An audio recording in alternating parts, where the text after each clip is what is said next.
अस्सलाम वालेकुम। SM news के साथ मैं हूं इश्तियाक अली। खबरों का सिलसिला बढ़ाते हुए खबर शामिल करते हैं लाहौर से। बरकी पुलिस की एमरजेंसी 15 की कॉल पर बर वक्त कार्रवाई।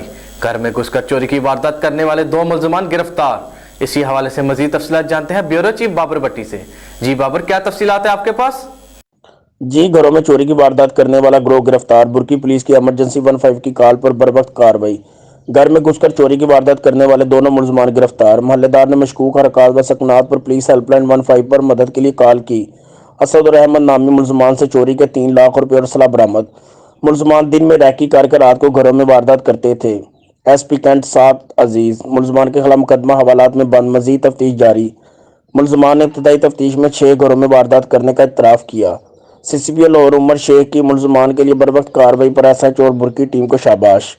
CCP लाहौर उमर शेख का कहना था कि लाहौर पुलिस शहरियों के जान व माल को तहफ़्फ़ुज़ को यकीनी बनाए हुए हैं। जी बहुत शुक्रिया बाबर तफसीलात से आगाह करने के लिए। अब तक के लिए इतना ही। मजीद खबरों के लिए देखते रहिए SM न्यूज़।